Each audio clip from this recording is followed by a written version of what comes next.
Attention, brave viewers. This video features adults immersed in a spine-chilling horror RPG experience. The content likely includes supernatural elements, horror-related events, and potentially scenes of violence. Viewer discretion is advised. Enjoy.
Well, howdy, friends and floor heads. It is Monday night, which has become Shiver Night. And oh boy, I don't know if you've watched episode 3, but we left ourselves in quite a spot. So to bring everybody up to speed, at this point, I'm not going to recap everything. If you're this far along, hopefully you've kept track.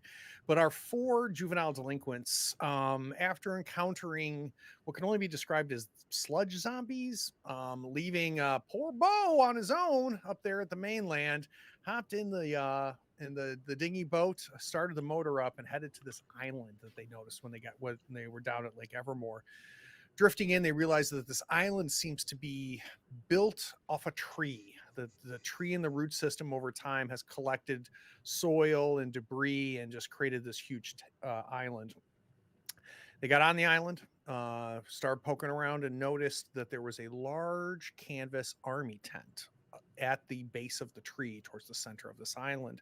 So they worked their way into it. They got to this place and saw some smoke coming out from a chimney within the tent and some light. They go inside and they see a series of tables set up with a bunk and a woman in a white scientist, what do you call those, coat. And Tony, being Tony, says, hey, starts a conversation with her. She has her back and maintains her back to the 4 of them. She invites them to find a place to sit, and she welcomes them in, asks if they're hungry. And she asks a question right before she turns around. She says, have you met the Warden of the Woods? She then turns around and we see that she is grossly disfigured, that her entire right side of her face is covered in these grotesque glowish hue tumors. And on those tumors are more tumors. So I want you to imagine just the right side of her face is just covered in an absolute cancer. All right, hold on. I gotta.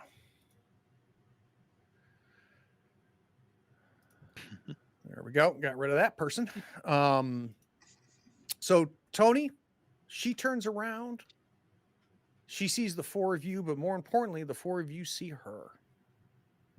And she gives kind of this half left side of her mouth smile to you. How are you? Didn't think we'd see anyone out here. Do you have a place where you want me to sit? And maybe we should probably do our fear checks, I think, before we do anything more. So in the system, we have fear checks. It's based off of their strange. So one at a time. Let's start with Jamal. Jamal, do you have any luck? No. And figuratively and figuratively when it comes to the dice rolling. So okay, so let's do a quick fear check. So roll strange for me. Oh, look at you keeping your stuff together. You rolled a strange symbol. You're all set. All right. Scoot. Scoot. Let's do this. It's canon now. Scoot. Wow. What? Wait a minute. How can that be? That can't be right because you rolled 2 stars. Yeah. Yeah, it didn't mark the successes. You're fine. Those count as strange. You're good. Tony? Okay, That was weird, though. that was Or do weird. they not because Strange is on those dice? No, they count as successes specifically, but maybe that's possible, Lou. I tend to say every time I think the system is broken, it's me getting the rules wrong, so it's possible. I'm not going to look it up right now. We'll give Scoot a pass. Something for me to look at, though, on break, maybe. Tony, roll Strange for me. Okay. I don't see him on my side. Do I need to Okay, refresh? I see him, but I don't hear him. So can you give me a real quick refresh, Kevin, if you can hear me?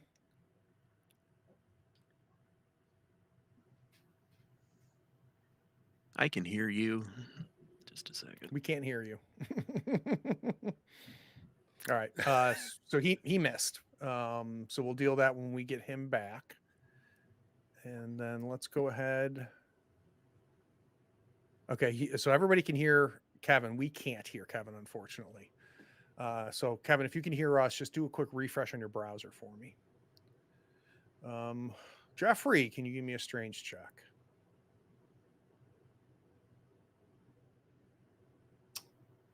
Two luck. Do you want to use those 2 luck as a success? I have snap out of it. I can reroll hearts rolled for fear. So I'd like to roll that first. Yeah, so just roll a 1d6 for me.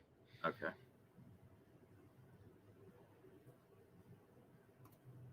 What is happening?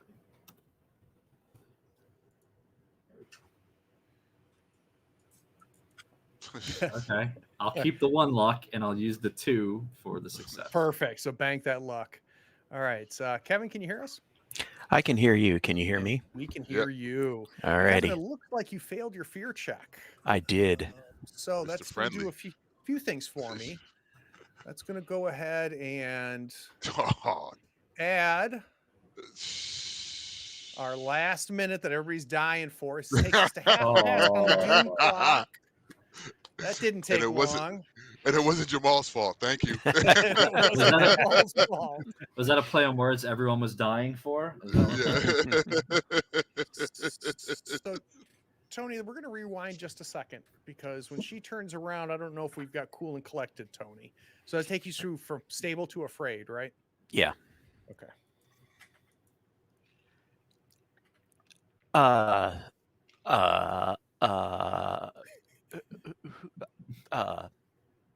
And I step behind Scooter.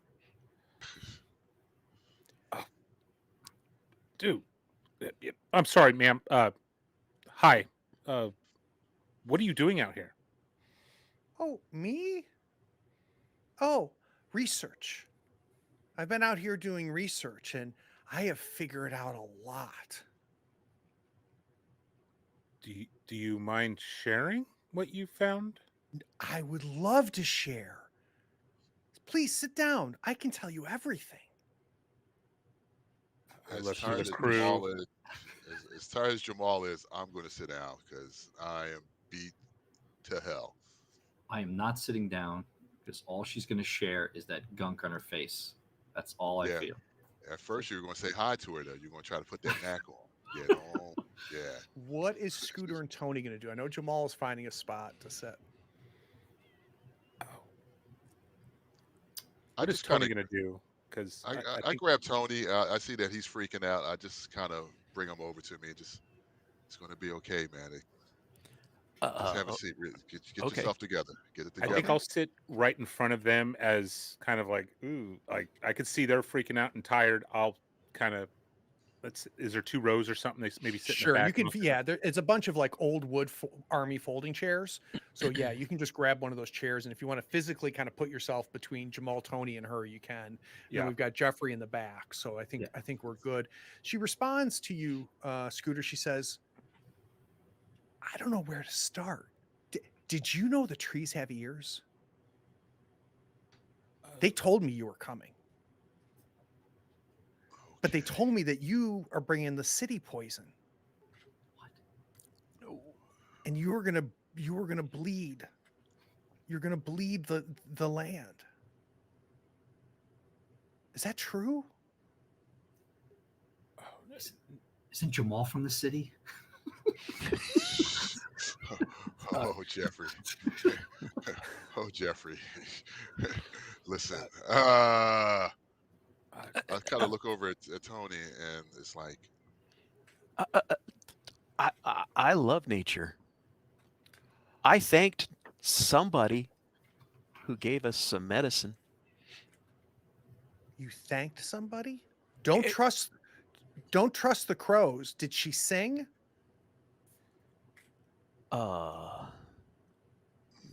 Maybe. No. You need to stay away from her and her sister and her brothers. Those are crows. And they're false prophets. They don't understand. They don't understand the land. They're poisoning it too, and they think they understand the warden. They don't. So if you see them, you stay away from them. They're bad. They pretend to be prophets. They are not prophets. I look at Jamal's arm. Does it still look okay? It does. So the warden is a prophet, you're saying? Oh, no. The warden is the protector. I'm the prophet. What?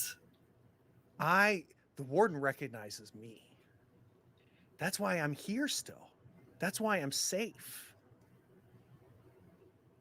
That's why, even though it's crawling under my skin, it's just making me stronger.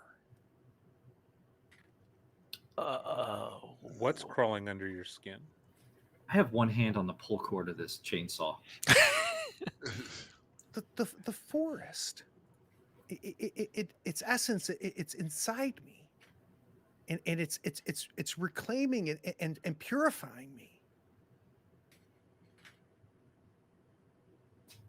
Guys, we need to go. She's gonna catch us if we try to leave. Where are we going to go, Jeffrey? Where are we going to go? If the Do you forest feel has it? ears, Do you feel it inside you? How long have you been here? Barely 12 hours. Barely 12 hours. Too long. And we've seen giant rats. I got bits. We've seen some kind of sludge creatures. What happened to Ranger? We left a Ranger, man. they killed the ranger. Scooter, she We starts left. walking No, towards no. you. We killed the Ranger. We left. Don't him. even think about We that left ranger. him. We left him. No. It's okay. It's okay. And she's walking towards you, Scooter, and she goes, Here, son, give me your hand. Let me look at your hand. Dude, don't touch her. Don't touch her. Don't touch her. And as she's getting closer, you're seeing just not only these tumors, but there's almost like a greenish hue to them. They're not bioluminescent, but something's messed up, and there's a smell as she gets closer. It's an earthy kind of wet leaf mold smell that she is just emanating from her body. Let me see your hand. Scooter's going to put his hand out because he passed his fear check, so he's not afraid of this woman right now. It is what it is. So she takes your hand and she's looking at it like a palm reader, right?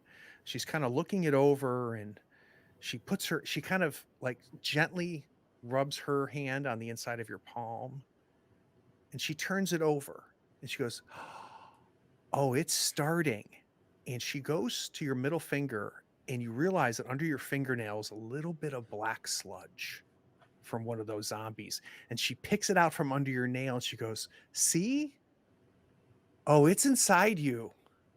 It's starting. This is fantastic. You've got to meet the warden. We've got to make sure that the warden knows that you're being reclaimed, and that you're not a danger." Guys, for real. I take a step back, pull my hand out of her hand. Ma'am, I don't understand what you're saying, but me and my friends just want to go home. What do we got to do to get home? You're home. That's what I'm saying. You're not listening to me. You are home. This is home. You're here. You made it. What happened to the others who were here before us? Oh, some of them, a lot of them got reclaimed. Some of them were solved by the warden. He fixed them, and they're Solved? better now. He'll be back. Solved? Yeah. What do you mean solved? Well, Fixed? they went back to the ground, and You mean he they're helped dead? them. He helped them. He killed? No, they're part of it. They're everywhere now. Guys, I ain't You going don't back to the ground. you don't Till it's my understand. time. Oh, listen. So, are you saying that we're all infected? Because I got bit by one of those creatures, by one of the sludge creatures, and I sure my neck, the collarbone where I got bit at. Can I look at it? Sure. At this point, just So I'm not afraid either. So, she walks over to you, and she looks and she goes, "Oh, yeah, they must have not realized that you're returning, and let's be sure. Let's be sure." And she still has the little sludge on her finger. I'm going to put this right here, and that'll make sure that you're coming back. what if I don't want to come back? We're trying to leave. We're trying to go. But I you're got family. home. Everything. Look around. This is all your family now. The warden will protect us. The Who is warden this? is keeping us all safe. He's purging the land. Who is this warden that you keep speaking of? What is the warden? He's the warden of the wood. He's our protector. He's everywhere. Have you not met him? Where No, was this all we protector when we were being attacked by sludge monsters? He and probably giant doesn't. rats. He probably doesn't know that you want to come back. He probably thinks you're outside. He probably thinks you're part of the city and part of the toxics and the grossness and the evil that's been on this land for decades now. But it sounds to me like that's not who you are. No, we're just four stupid kids who got in trouble and got called out to go do some work so we can go home early. Here. I'm gonna put this inside. Okay? It can't be any worse than a rat bite and a sludge bite right now. So I jump between them, and I'm putting the chainsaw between her and him. And I'm, Jamal, this is not happening. This is not happening right now. Jeffrey, It's okay. calm down. Calm down. We have nowhere to go, man. Just where are we going to go? You're gonna put the Where- goo in your shoulder? That's insane. I've already drank the stuff out the jar, baby. I'm invincible. I'm Scooter, invincible. talk sense. Like, what is going on here? He had it in him. It came from Scooter. What the- Jamal, that could have just been under my fingernail. And I turn, ma'am, can I talk some sense into my friends? Can we step out just for a minute? We'll come right back. She puts her hand on your shoulder, Jeffrey, and kind of with a strength that I think was not anticipated, kind of pushes you and turns you around to look at her. Yeah. So See, let's now do you're getting this. me in trouble. Let's do this. I need to get a roll from her. Yeah, Okay. give a man a chainsaw. He thinks he's the center of the universe, you know. Now, you look at her, Jeff, and suddenly you see blood coming out of her one good eye. There's two branches growing out of her tumor. And she opens her mouth, and rows of teeth made of wood are in there. And she just to you. Oh, So I need you to take 1 soul damage, Okay. which is just damage, just the type of soul damage. Now I'm trying to remember. There's something that you might have to do with that soul damage. Give me 1 second. Let me look here.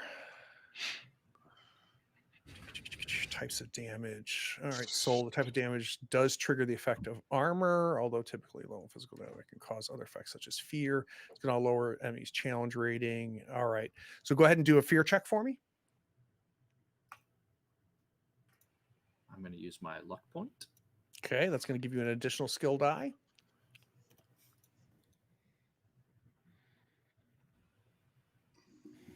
Very nice. Very nice. You get that luck back. Yeah. So, Jeffrey, what's your reaction? Pull the rope on the chainsaw. That is. Okay, so she's standing there. I'm just pulling it. Now, I want to tell what the other three of you see. The other three of you see her turn around and go, "Are you okay?" And then Jeffrey freaks out. You see Jeffrey fall back and he's starting the chainsaw. Everything that I described that Jeffrey saw, the three of you do not see. Okay.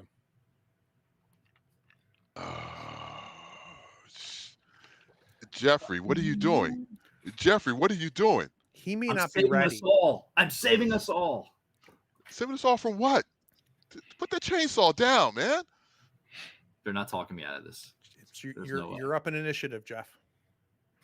I'm burying this chainsaw right in All right, let's stomach, do it. front of the chainsaw in the stomach.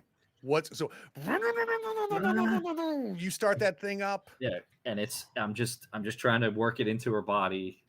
What skill does it use? It uses the grit, right? I don't know. Look it up. For the chainsaw. Yeah, you should be able. It should be in your Yeah, equipment. it's on my Okay. thing. I'm sorry. That's all right. I know this. Chainsaw grit. Yep. Okay. How much? What do you have in grit? So I have 3, and I'm going to use my luck point. All right. So you're going to Not roll bad. 4 die. Yeah. We're looking for a grit symbol, There which we go. we got. How much damage does this thing do? That 10. I think does. it's 10 Is it? points, isn't it? Is it the damage and sharp? Yeah, 10, and it's sharp. And then, but as Ouch. fuel, I have to get rid of 1 fuel. So I'm down to 4 more fuel left in it. All right. She gets a reaction. So let me do her reaction. Her reaction only comes up. It comes up on a grit, a smarts, or a wits. So let's see if she gets a reaction. She got her smarts reaction. I'm sorry, it's 6 damage. It's not 10. It's 6. It's not 10. Okay. It is not. It's 6. That's 2 different things. That's good. Yeah. So as part of her reaction, you cut into her, right? And it comes like onto her shoulder. And we start to just see blood just coming off of her clavicle here. And she just takes her fist and backhands you. As that happens, you come back, you're going to take 1 blunt damage as you're knocked back by her. So for those of you watching in this system, there's no initiative system. The director kind of dictates based off of their speed and what's happening in the fiction to decide who's going next and what's happening here. So she got the first, and nobody saw the attack coming. She mentally attacked Jeff. Then we saw Jeff go next in that reaction, which he did. But in Shiver, one of the things that I love is that when a monster or a NPC takes damage in this system, they get to roll, depending on how dangerous they are, they roll a d6. And if certain symbols show up on the d6, they get a free, basically, retaliation action. In this case, it was an attack, but it could be several other different things. So Jamal, Tony, and Scooter. Tony, I'm going to put you last, so either Jamal or Scooter can act now. She has got this chainsaw. She knocks him back. The chainsaw is with him. He's holding it. It's cut half of her arm at the shoulder. And she's kind of stumbled back after hitting Jeff. Jeffrey, what the hell? What are you doing? He hit me away, right? So I'm pretty much flailing away. Go get her. I see Jamal going towards Jeffrey. I'm going to go towards the mutant. I forgot her name. The lady. Dr. Welcome. Yeah. And see if she's okay. Yeah, I'm going to go and try to help her while I see Jamal taking care. So she's kind of dazed and she's kind of standing there and she's kind of like holding, trying to like lift up her shoulder to where it was before she got hit by this chainsaw, and she's kind of like dazed a little bit. So what are we doing? What are we saying? I'm just gonna try to sit her down. Oh my god! Oh my god! Oh my god! Oh my god! Just freaking out, not knowing what Jeffrey saw, and trying to assess the situation. You work her back to a chair, and you sit her down, and she goes, "He's not ready. I think you three are ready. I don't think he's ready. He's not ready yet." And she doesn't seem like she just got half of her shoulder cut off. She doesn't seem to be reacting to the pain that way. You are seeing a pulsating coming from these tumors on the side of her face. You also realize that it's all along like the back of her left or the right of her right hand as well. So it seems like this disease or whatever this is there. You're a little bit close up on her. On the right side of her face, you can see small little tumors starting to break out on her cheek on the right side of her face. Most importantly, though, when you sit her down, you get your first look at the table where she was standing. So you look to your left at the table where she's standing, and you see it's almost like a how would I describe it? Almost like a shrine. It's intricate designs of objects on this table that are like concentric circles, some trees, but it's all made of different things. It's made of wood and pieces of bark.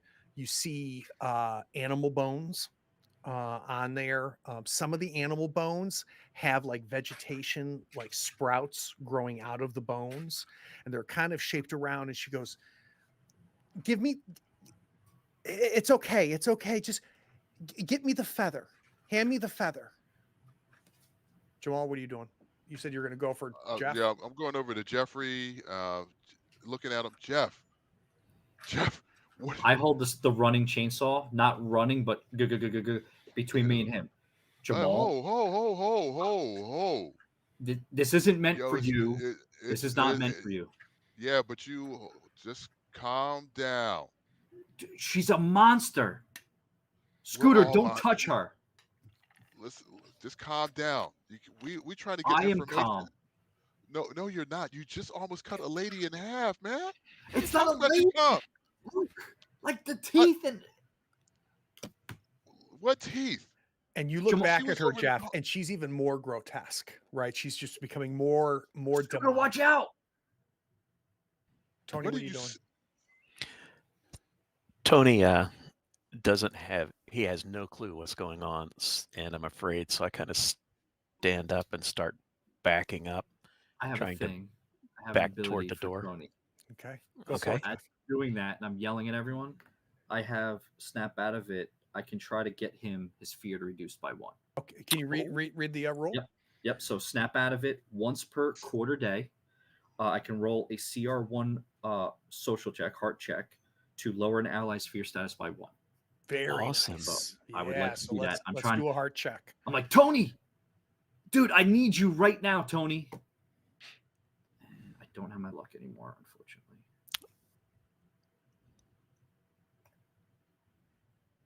Oh, Nice. Oh, Welcome to Jamal Land. So on a failed check, which is what we just saw, if you tick the clock 1 minute for each strange, except except I am cocky. That is my flaw.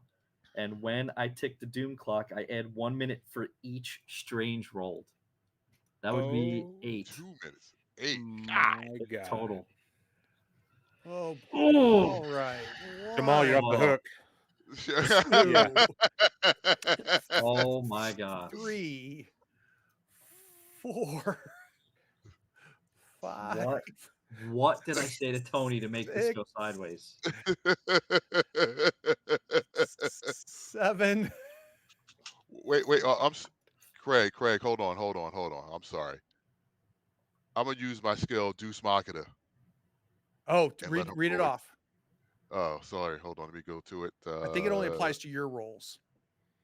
Deuce Machina. Rewrite your fate. You may choose to re-roll any skill check and add an additional skill die to your dice pool. Yes, it's for Yeah, me. it I'm sorry. just applies to you. So Jeff, you yell that to Tony. It's not working. I'm yelling at him. But Get with you're it, yelling man! and screaming. Come on! Tony, it sounds like you're backing away. Yeah, everybody's going crazy here, and I'm starting to come down a little bit anyway, and I'm trying to back up to the door. I've got my shotgun pointed inside the tent or toward the interior of the tent. Okay, I'm sorry, Craig. One more thing. Yep. Can I do rally? Which Okay, says talk to me. you make sure everyone keeps it together in face of true horror. During a combat encounter, you may use an interact action to choose an ally within 10 feet of you. They add 1 talent die to their dice pool on their next fear check. Nice. Okay, so yeah, hold on to that. Next time we do a Okay. fear check, we'll go ahead All and right. we'll go ahead and use that. All right. So Scooter, she says she's holding this here, but you don't see the pain in her face like you would expect. I mean, you'd expect her to be passed out at this point with that type of a wound. There's just blood soaking her white gown, and she's pointing to the table where you see this series of patterns and almost like the shrine made of bone and trees and bark. She says, hand me the feather. And if you look at in the center, there's a very large brown feather. Scooter's going to follow the direction of Two-Face, and mostly because Scooter's archetype is the weird. He's not weirded out by what he sees, and he almost he's oddly comfortable with the situation that she's not freaking out. She says, and as you pick it up and go to hand it to her, she goes, no. That's for you. That owl was touched by the warden. And it'll tell him that you're part of the land. That's for you, so that the warden understands who you are. She stands up and she starts walking towards Jeff. Jeff. Okay. She's going to make a wit roll.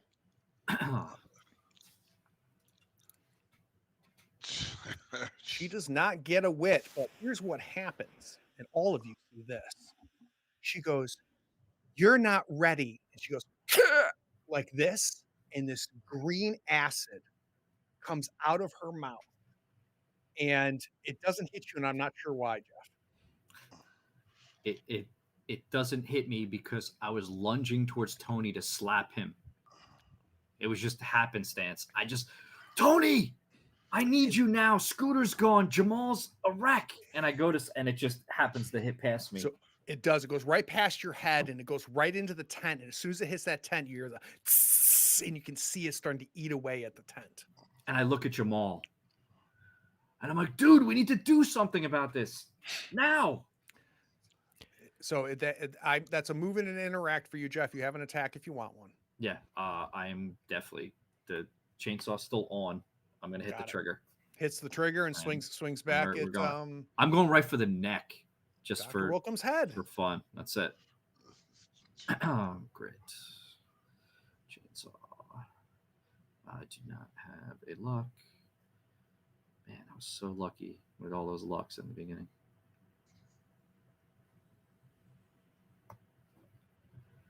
All right. So that's another 6 damage. 6, yeah. And one more gasolina. Check her reaction.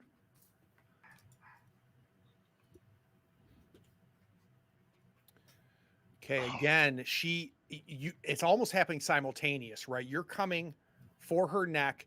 Yeah. She's lunging at you and almost like punching you. So I need you to take 1 blunt damage because it hits you, and it hits you good. Again, a strength far greater than hers, but you're going to kill her. So want to describe that whole half second that happens all at once for me? Yeah, so I wildly swing. I had to get away from Jamal anyway. And I just wildly swing one-handed with the chainsaw. Right as it's going into the neck, I'm trying to stay away from her teeth, but this hand I'm not even paying attention to. comes out and smashes me right in front of in my face. And I turn away from her. I don't even see it. All of the whatever blood or goo is just spraying on me with the chainsaw. And I feel when there's no more tension, I must have got through the neck. And you behead her. Her head goes flying off of her shoulders and falls into the canvas like a baseball into a net. And it kind of like falls down the thing, and her body starts to stagger like this, and she collapses down.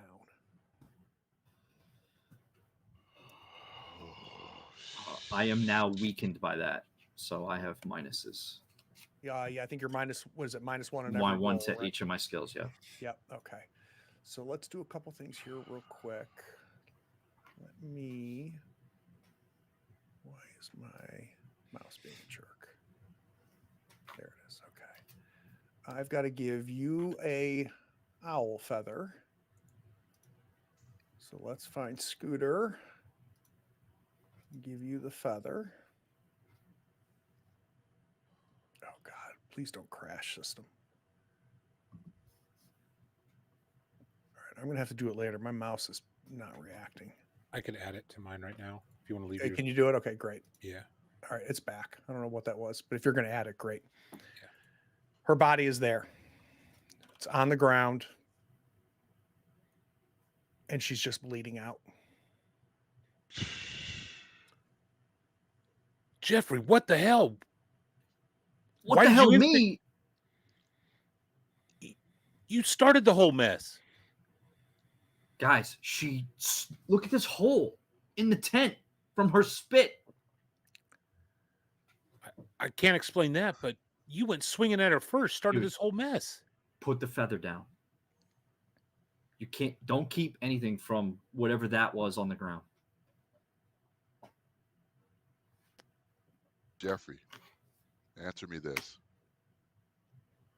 Who is the warden of the wood? Are you You with us, can't answer. Jamal? Are you Listen, with us? I'm with us, but I'm trying to get information too so we can stay alive. You're just acting like you always do, just being selfish, thinking about yourself. Selfish. We're all, yes. I stood selfish. between you and her with a chainsaw. Selfish. All she wanted to do was show me something that I was going to let her do. She's going to kill you. I'm already dying. Look at me. I'm bit. letting you die. I owe you, remember? I'm not letting you die. Yes, but you owe us. It's us. It's not Jeffrey. Scooter. Let me tell you something, Jeffrey. Jeffrey, let me tell you something.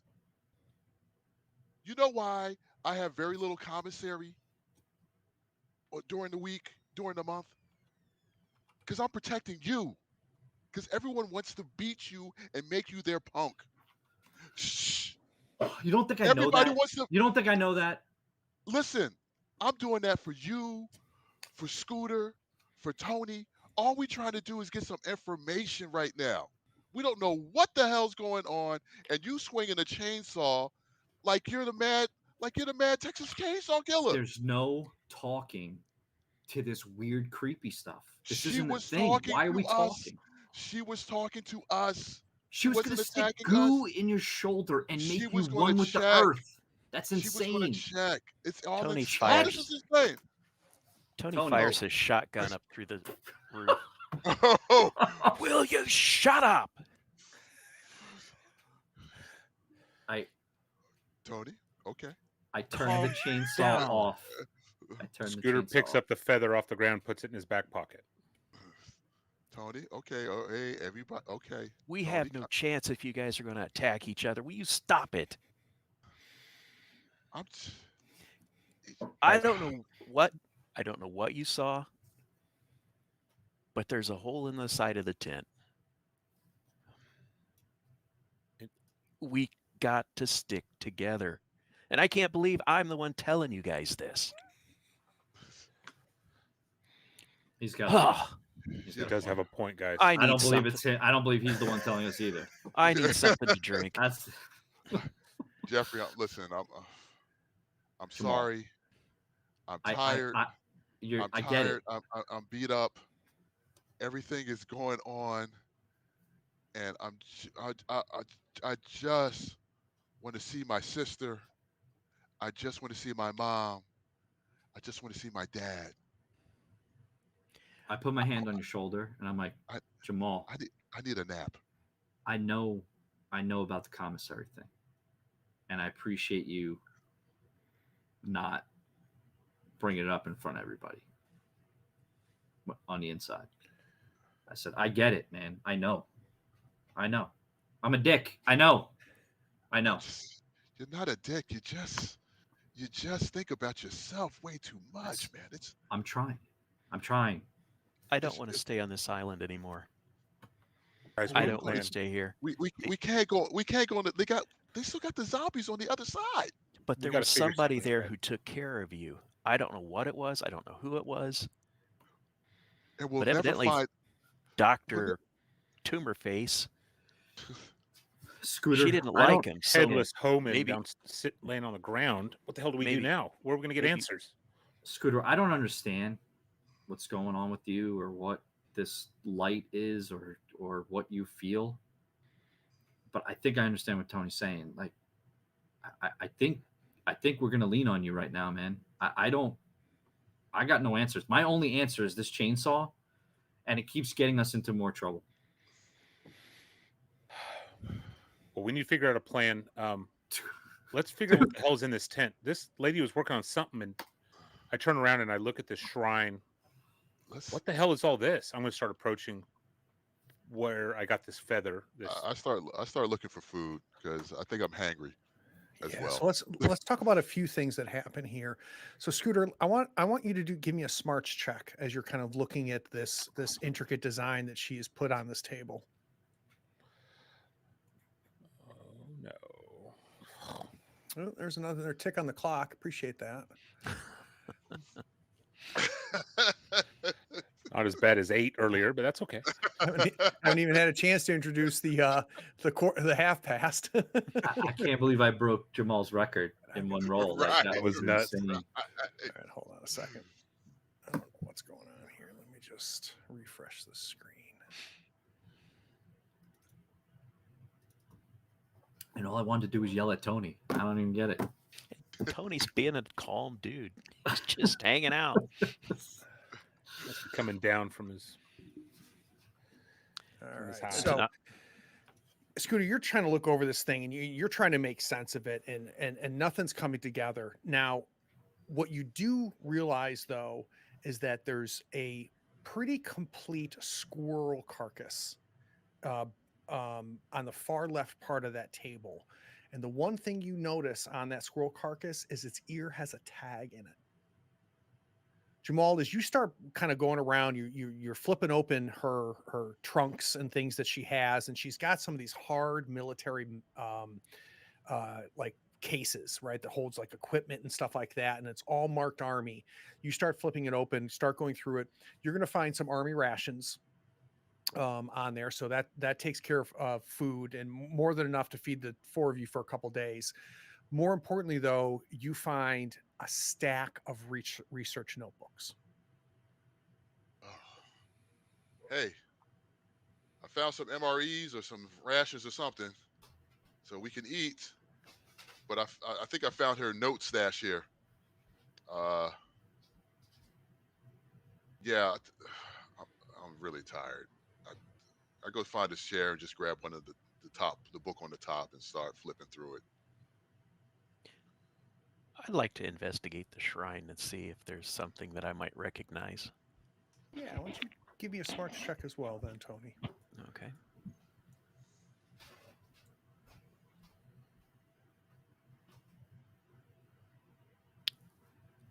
No strange, though. Actually, I'm going to use my I'm going to use my idiot savant, Ooh, and okay. I could re-roll the luck. Excellent. So let's roll 1d6. Okay.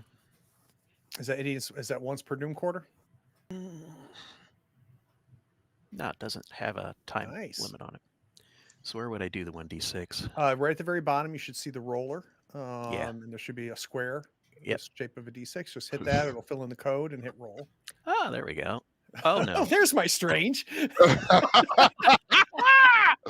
No savant, just forget- idiot. That's exactly what I was going to say.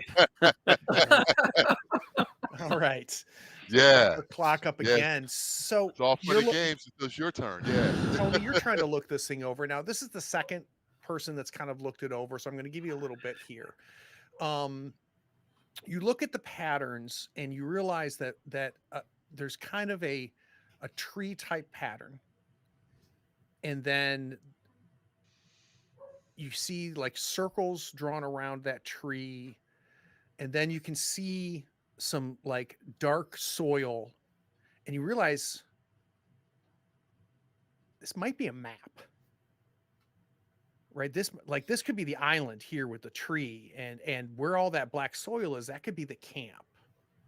And you notice to the north of the camp area, there's another area of black soil that matches the same type of soil that you see where the camp might be. There's a lot more going on there, but you can't quite piece it together. But I think between the two of you trying this thing, you definitely can recognize that. I think Scooter, we should go. oh, go ahead. No, go ahead. Nope. I think we should go back and try to walk out of the woods. The farther we get away from this tree, better we're going to be. Island. Yeah, this is. I look at the body. I'm like, we need to. I don't want to be in this tree. Tony, you heard it like I did.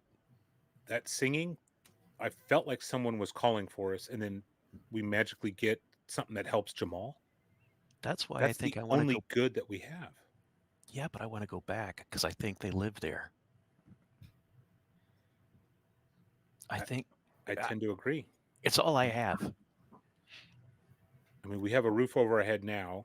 I don't know if we go now or wait till sunlight, but It's either that or we sit here and I'm starve not to staying death. one more minute in this tent with this body. I'm not I- staying here. Tend to agree, but I do want to look over and see if I can find anything that would help me chemically. All right. So let's have you But go I'm kind through of there. afraid. You're looking for specific types of chemicals, the type of stuff Jamal Yeah. wasn't looking for. Jamal Yeah. found those notebooks. You're looking for something else. So I want a smart check from you. Scooter, a reminder, you've got the tag on that squirrel body that you noticed on the table. is there any specific number or any detail on that tag? Or It's is a yellow numbered tag, and you're not super familiar with it, but obviously, some sort of studies or something was happening, and the squirrel was one of the animals. So that tells you that. Yeah, Tony, you're not really finding anything that you understand that could enhance your perception of reality. was it Jamal? Were you the one reading the books? Yeah. He found them but didn't read them, I don't think. No, I took the first book off the stop after I found the food and let everybody know there's some rations here. So we're I'm not gonna gonna. I just want to go sit down. So My head is go spinning ahead, right now. go ahead, Scooter. Jamal, I sit down next to him. There's a yellow tag on that squirrel on that table, and it's got a number on it. Let's look through these books and see if we can't find any cross-reference to that. That we might have some information here that can help bring something together. Why the hell would there be a dead squirrel on this table? Why would there be a dead raccoon with 6 legs in a food hall? This whole place is insane. Did But that's Jeffrey? Oh, go ahead. Sorry. But yeah, we'll just there's 4 more books in there. Just grab one. We'll just leaf through it, see if we can find anything with squirrel pictures in there or something like that. Tony, we're not naming the squirrel Jeffrey Jr. That's all I'm saying. No, I've had be the enough third. back crap. It- I have enough. it's Be the dead. third, Jeffrey. It's dead Jeffrey. Well, the squirrel. I don't care about the squirrel. I want to know, did dead Jeffrey have an ear tag? Do you guys remember? I don't think it did. Not Yeah, yet. like I looked at that thing. Come on. Does the dissection look similar? So the squirrel has not been dissected. It's been allowed to rot. Oh, that's awesome. Yummy. That's undead good. Jeffrey. Can Jeffrey get a minute to poke around? Like I'm looking under like tarps and under tables, and specifically looking for maybe more gasoline for my chainsaw. I realize its putter is sputtering a little bit. So, We bought Jeffrey, the you gas poke can. around. It's in the affect the boat. Give me a quick smarts check. This is going to be at -1 because I am hurt. No more strange, sir. I have no luck. So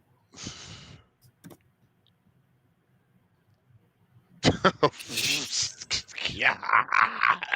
Gives me another minute, which I do appreciate. guys, are we You're playing not Shiver? That's two. minutes. Are we playing Shiver? Is That's this that's our- actually two. Yeah. Oh, that's It's actually two. two. Oh two. my God, that's right. Thanks for looking out, Jamal. Needs Hey, an episode hey. 5. Hey. Oh boy, Cocky's Oh. that's Well, he- that. What was the Okay. was that from the background? What is where did that come from? Which one? Oh, The cocky? That's my flaw. Yes. That's Right. My Yeah, flaw. I it's think the the flaw background. comes That's from the background, the right? background. Yeah, Yeah. it came yeah. from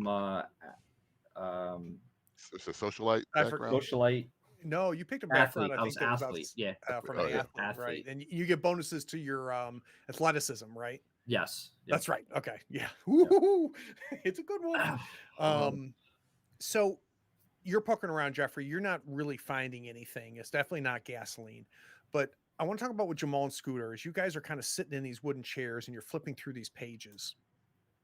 The beginnings of these pages quickly become over your head, but it's obviously like scientific formulas. You see the tracking of animals, right? So animal 145 was here. But I'm going to kind of glean out a few things. One, definitely military based. The military, she worked for the military, she worked for the army, she was here studying. You see two sets of rosters of military groups, the one that she came with, and then a group that followed up with her. So you see mentions of them on day so and so about a year ago. Group 2 came, Sergeant so and so. You see that listed. But what happens after that is these books, as you check the dates and they start flipping the next page, the writing gets weird. The penmanship gets off, and it starts to turn into less words and more doodles and drawings of trees and of vines, and patterns, circular patterns, and patterns that show sprouting and growing from things. On the second to last page, Jamal, you find this in the last book, and it's a drawing of a skull. It's a human bone skull, but it seems to be growing and sprouting like it's a tree at the same time. So I want you to imagine the face of a skull with the teeth and the hole for the nose, right, and the eye sockets, but sprouting out from the bone, it looks like branches growing out of it. And under, in very crude, all capital letters, it says, "He's here."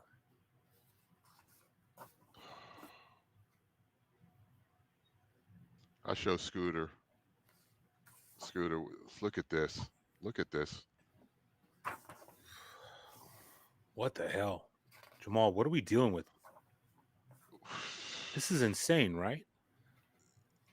Insane is not even the word that I'm trying to describe here right now. And listen, I whisper over. We got to get that chainsaw from Jeffrey. He's a little out of control with that right now. So we may need to think about that. But as far as go ahead. I'm sorry, Jamal.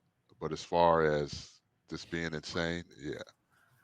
Well, but we have food here right now. I know it's a body in here, but I don't want to go. I don't want to go in the woods at night. I'm not eating.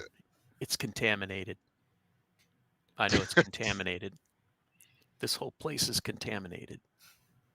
So Jamal makes the comment about night, and I think that's the first time you see it through the hole that was generated by this acidic goo that came out of her mouth. You realize the sun is setting. It's about 7 o'clock at night. We got to get back. We got to get back. Dude, I am I want to not. go.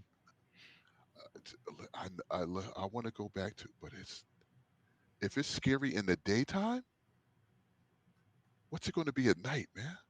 Guys, There it's are more raining. places. There are more we have- places to hide from the tree. We have no way of surviving out there in the rain. We have no way of seeing in the forest this late. I think we need to wait till sunrise before we go over there. This We're is doing this. such a great job here. Well, if We had nowhere to Chainsaw go Ma- over there. if Chainsaw Massacre, wasn't all. All right. Are we not whispering now? I just want to Just- know. Oh no, we're not whispering. Leave him Hey. alone because he's the only one that saw her for what she was. Look at that acid over there. Mr. Boxer guy, I seem to be the one handling business around here. Okay. Wait. Oh, if you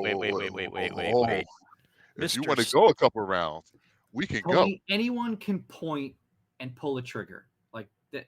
That's we get it. We get it. I know. You're gonna say you took out more or it's all good. All right. What? Jeffrey, you used to be cool. Now we're here and you're just being a jerk. Scooter, I saved everyone's life. And this is you guys. This is how I get repaid. Guys, at the end of the day, we all need to get out of here. Let's move on. I don't think we need to go out there at night. We have no way of we have no flashlights. We have no fire won't work in this rain. I think we need to hunker down. I'll help get this. Sounds like 3 against 1, so I'm not going out there by myself. Well, I think we need to find something to wrap this body up and get it outside, because I'm definitely not sleeping in a tent with a dead body leaking all over the floor. Fair enough. So we find some. Go ahead. Yeah, you are able to find like a canvas, right? So you can kind of wrap her body. What are we doing with the head? Throwing it in the wrap too? Yeah. I'll use my foot to kind of push it up against the body to wrap together, like I've done this before. Yeah, and so you put together like this crude body bag, and the yelling has stopped. The adrenaline, that aluminum taste in your mouth from the adrenaline is going away, and you're hearing just the thunder and just the rain beating on the top of this tent. It's starting to bleed. The water starting to flow into the bottom of the tent because the tent has just soil, right? It has no floor, and it is torrential out there. And you kind of get this body wrapped up so that two of you could kind of pick her up and get her outside. So if that's what we're going to do, I need to know who's doing it. Scooters. Yeah. Jamal and Scooter. Okay, so Jamal and Scooter, one gets towards the feet, one towards the rat, and you got to kind of wrap, and you kind of hold on to this heavy canvas, right? And it's soaking with her blood. You can feel the head moving around as you kind of lift her up, and it kind of rolls a little bit because Jamal picks it up far higher than Scooter, so it kind of rolls towards you. Scooter, you can feel it kind of in there, and you Jamal, you're in front maybe, and you pull the canvas of the door, and it's just, who knew how much sound that canvas took care of? Because when that opens, you can just hear the rain and the nature, just more than just the battering of it on the roof. And it's, oh boy, right? And you start to carry this thing out, and you are in seconds sopping wet. It takes no time at all for this rain to completely douse you as if you had jumped into the lake. Where are we going with this thing? I say maybe like 2-3 steps. Yeah. Pacing. Yeah, we're not trying to. We're just trying to get it out. The flap is fine. Yeah. Okay. So both of you end up getting out. And Scooter, the noise is a little overwhelming, right? In fact, it gets a little quieter now that you're outside of the tent because you don't have the water barreling and beating down and tapping on the canvas roof. And you then, as you guys are just about to set the body down, you hear you hear the singing. And it's coming towards the boat. Jamal, you hear it as well. And this is the first time I think Jamal's heard it. Jamal, please tell me you heard that. Do you hear the singing? I was going to ask you the same thing. You hear it too, right? I don't want to freak you out, but Tony and I heard that back at camp, and then we found that jar on your front porch at the that cured your arm. Wait a minute. So Tony didn't make that? No, Jamal. And y'all let me drink it? I don't think mistakes were made, but made it. Look what happened. Yeah. Okay. I almost burnt my whole esophagus out. Yeah. It's okay. Okay, but besides that, so you've heard this singing before? Yeah. I lean into the flap because I'm at the back end. Yep, you're right there. Yep. Tony, come here. So I come outside without questioning. Does he hear it? Mm-hmm. Tony, do you hear that? Yeah. Tony quietly starts walking toward the sound. Just very quietly and very calmly. Walk that way because I know Scooter understands what Tony understands. What? Jamal, follow. Come on. Whoa. Follow what? I'm not listening to them. I'm just walking. Okay. Jeffrey, come on. What? 3 guys need help with the body? That's ridiculous. Come outside and listen to this. Matter of fact, why are we carrying the body? You killed it. Why you not carrying the body? And if memory serves, Jeffrey has heard the singing, but hasn't told anybody about hearing the singing. Is that right? Yeah, I thought it was Tony or Scooter humming or something. I turn around and yell at them to be quiet. Yeah, I go to the flap and I hear the din of the rain. And Jamal, what am I listening to? What do we? Shut your pie hole. Be respectful.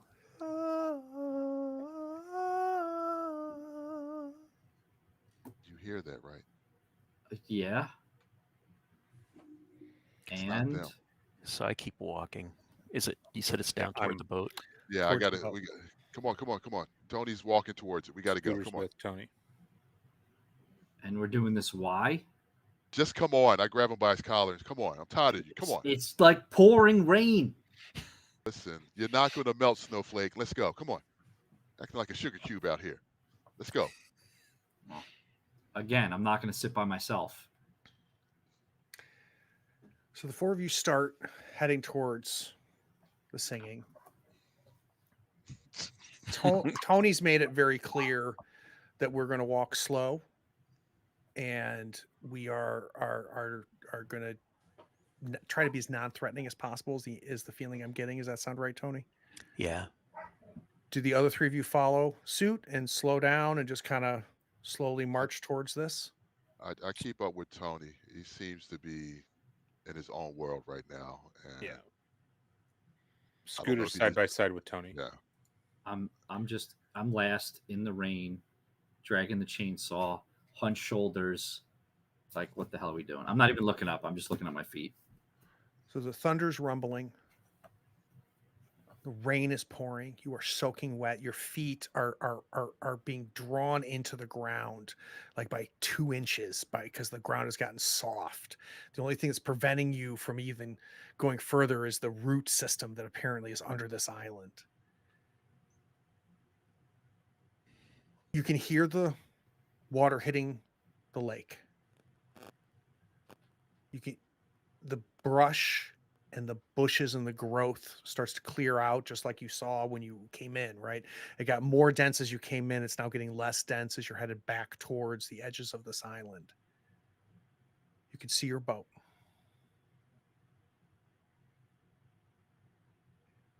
Next to the boat, there's something floating next to the boat. And it looks like maybe a raft of some sort. It's flat and it's floating. There's a crash of thunder, simultaneous lightning at the same time, and you see standing in front of the raft and the boat the silhouette of a little girl. Oh, this is never We're good. going to go to break. We'll be back in 10 minutes. This is never good.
Tony, you're up front.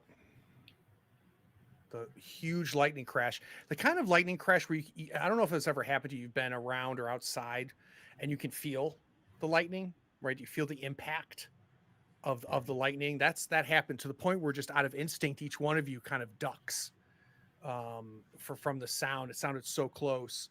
And you see the silhouette. The little girl can't be taller than 3.5 feet. Seeing the flash of the silhouette, maybe 7, 6.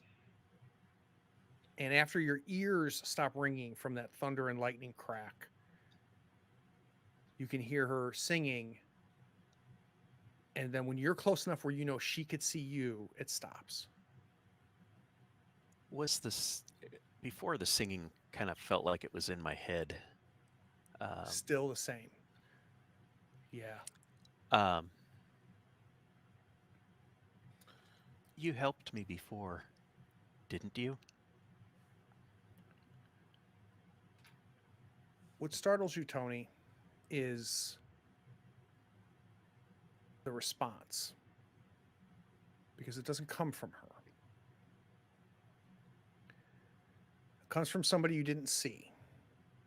You realize when her voice comes out that there's somebody standing maybe 30 feet to her right, to your right, so to her left. And there's enough ambient light that against the water you can see her silhouette as well. She's tall, adult. And she goes, "It's because she can't talk to you. Why are you all here?" Well, we were dropped off to help get the camp set up, but now we're wondering if they just dumped us out here to sacrifice us to whatever's going on.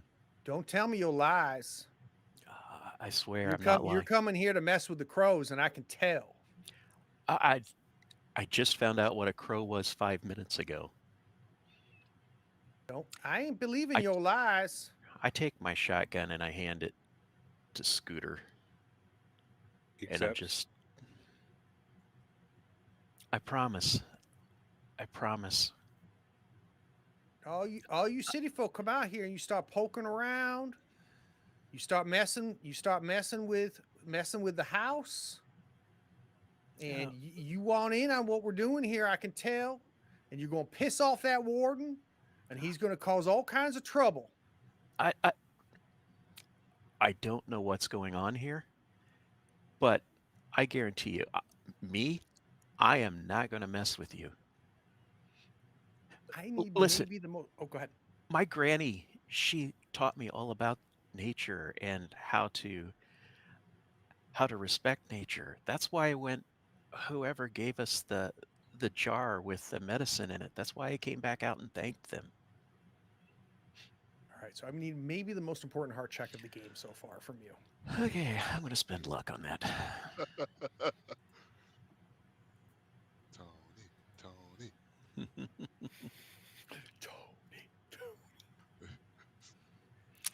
All right. Voice of reason.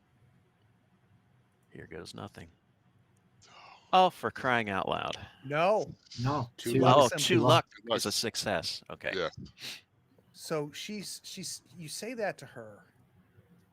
She goes, "So you ain't out here to mess with no crows?" No, first of all, you need to explain to us exactly what a crow is, because whoever that was up in the tent, she was biased. And guess what? She is missing her head, just so you know. Oh, you killed the book lady. Is that good? Well, she's all wacky, and she's way into that warden. She loves bringing the warden out when you city folk come around here. Who's the warden? Boys. She says that. Mm-hmm. You see a very large man come around from into your eye line of sight from now to your left, so on the far other side of this little girl. And I don't need a roll, but I do need Scooter to recognize something. Little girl, woman with really long hair.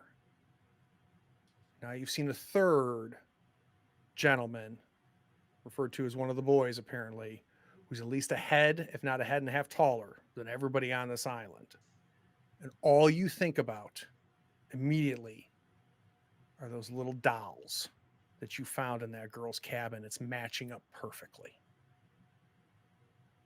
Except you're missing one standing and you have no idea what the ones laying down were. Warning is what happens when things get stirred up around here. We're trying to just do our thing. But everybody comes out here and starts messing. You get Book Lady all stirred up. Gets the warden all stirred up. And people just start goddamn dying. So I don't know what the four you are, but you need to get your asses out of these woods. This is crow territory. We just want to go home. Then go home. I don't know where home is. I don't know how to get out of the woods. She starts walking towards the little girl. She goes, Marley. Marley. The little girl looks up. She goes, did you help these boys? Did you give them some juice? I told you, we don't like people messing around here. And you see the little girl kind of backing up a little bit. She's a little afraid of this woman. She points back at you guys and she goes, I need the four of you to get the hell out of here. Get off this island. Get out of this woods. I don't care what happens to you. I don't care what it is. You don't go nowhere near the crow camp and you don't tell nobody about what you saw out here. Where's the crow camp? God damn it, son. I don't know how to explain. That's where, see? She turns and she looks at the big guy. She goes, Caleb, I told you they're out here messing.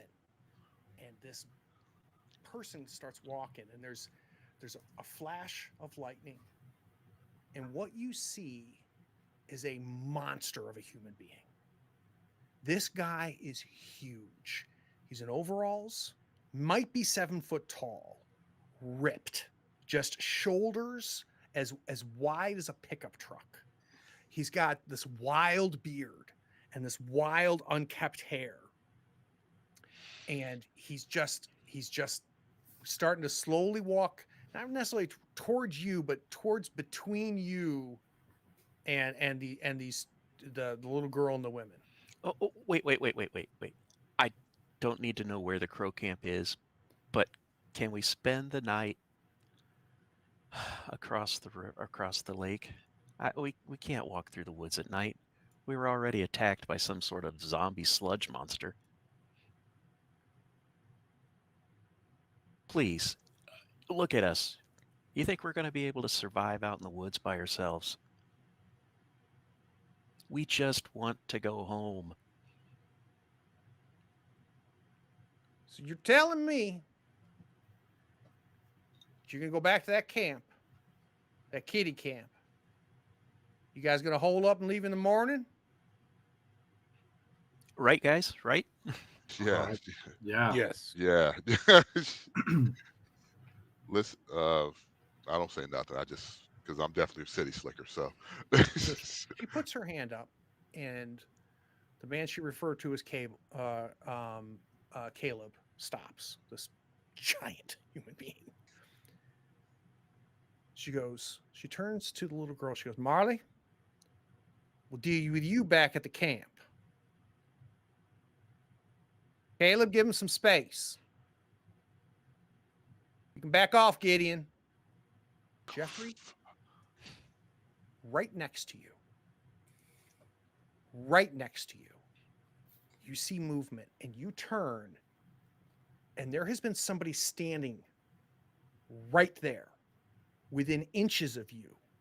And when you turn, it messes with you because you see the rain forming a person as it's falling on somebody And when she said, as he starts to move, suddenly you can see him. But before that, you could not see him. You just saw the rain flowing onto him. And this guy, you haven't got a good look at her yet. You've gotten a pretty good look at maybe what is his brother. I don't know. But this guy is about a little bit taller than you, but not much. He's got what can only be described as bark for skin. So it's on his face, just like regular skin, but it's got a roughness and a texture to it that looks, and a color to it that's just like bark. And it's like right on top of you, right?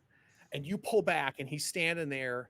You look down and you see the last piece of information that Scooter was looking for, which is somebody holding a knife.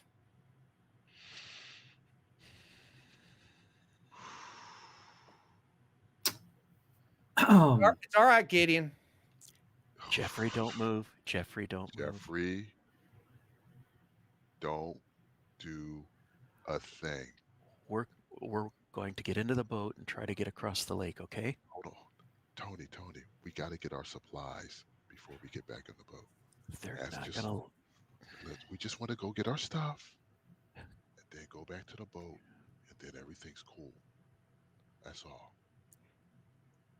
Can we go back to the doctor's tent and pick up the supplies that we got so that we have something to eat, something to keep us warm, and then we'll load it in the boat and we'll head across.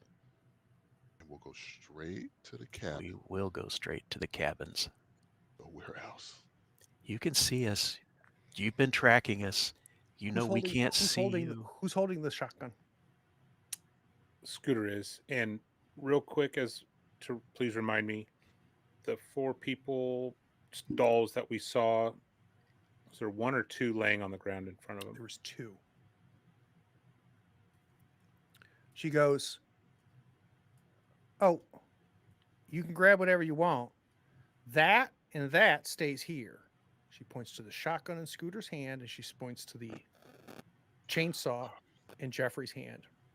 Jeffrey, as you pull back and kind of hold, like, no. This guy who's being referred to as Gideon gets really close to you and goes, "What flavor you? You chocolate or vanilla?" Oh, shit. Jeffrey, they've got all the cards. Jeffrey, They've got all the cards, Jeffrey. Jeffrey, Guys, relax. he has a knife. I know. Scooter instantly says, "Gideon, step away from Jeffrey now." Oh, shit. Damn it, I don't think I like these boys. Oh, shit. I think he's strawberry.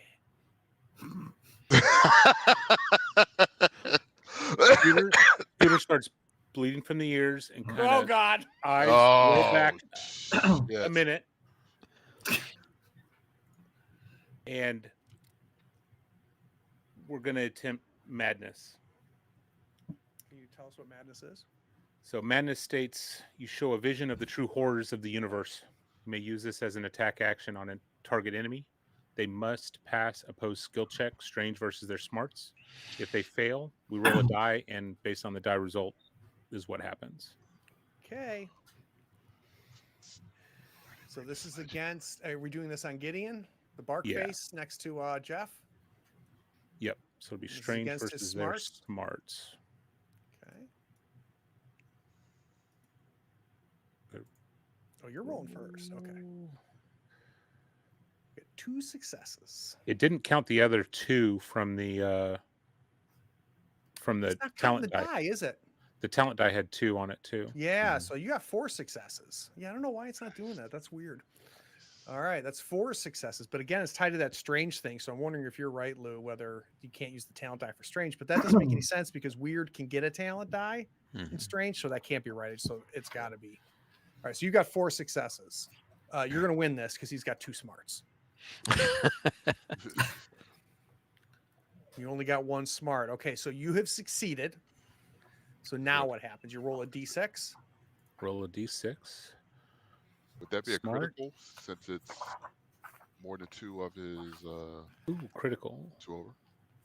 It is. So if there's damage, it'll double the damage. Okay. And So we're gonna this look. is- I'll look what a crit is on the strange. Hold on 1 second, real quick. For sure. Let's check that. Rules, critical hits on strange. Terrifying forces radiate out from you and damage enemies become terrified. Okay, so he's going to become terrified. So based on the result of the single die, he will move away from us. So he's terrified and moves away. So, Scooter, what does he see?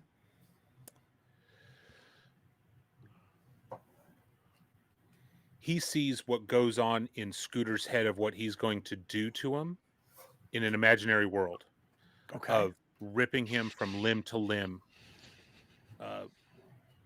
dissecting him while he's alive. Just evil, evil shit to the point where it makes what he's doing seem easy. So we're showing something to a bark-faced hillbilly that scares him. And he just starts stepping backwards. He drops his knife. He is absolutely speechless. I do need to ask a quick question because there's usually a cost associated to anything that you do like this. And what is that cost? Only 2 minutes instead of 3, thank God. Only 2. Only. Oh, calm down, Mr. Ader. No, tenor. Yeah. He steps back. And he's speechless. And, and the woman who was called Janet by him goes, "You okay, Gideon? Gideon." And he's just, "Gideon." He's not responding to her. I may be Strawberry. You didn't expect Rocky Road over there. Jeffrey, shut up. Just let us go. Let us get our stuff. Let us go across the water. We will leave you alone. You leave us alone. Everything will be fine. We don't care about your village. I just want out of here. I want to go back home and see my family. Does it work, Jeffrey? Yeah, I want to get in the boat. What are we going to do, Jamal and Scooter? I want to pick up his knife. Leave it. Don't do this. Come on, don't. Don't give them a reason. Well, if Jamal, don't give them a reason. Okay. All right. Once Caleb, the big one, realizes what is happening to his brother, he starts to step towards you, and Janet immediately goes, "Caleb, let him be. I don't know what's going on with Gideon, but if these 4 are leaving tomorrow, we're back to what we are." He stops. The little girl has gone to the raft. All right. We're gonna. I go right to the get boat. up. We need to we're get not our gonna- stuff. Or I don't even care about Listen, stuff. Scooter walks with Jeffrey over to the boat. Is there an opportunity to talk to this little girl Little without? girl sitting there, applesauce crisscross. Yep. I pull out that little doll that is clearly me, not anatomically correct, and I'm going to hold it up and say thank you. You hear her say, "I like you," but her lips don't move. Okay. I kind of smirk. Are you going to be okay?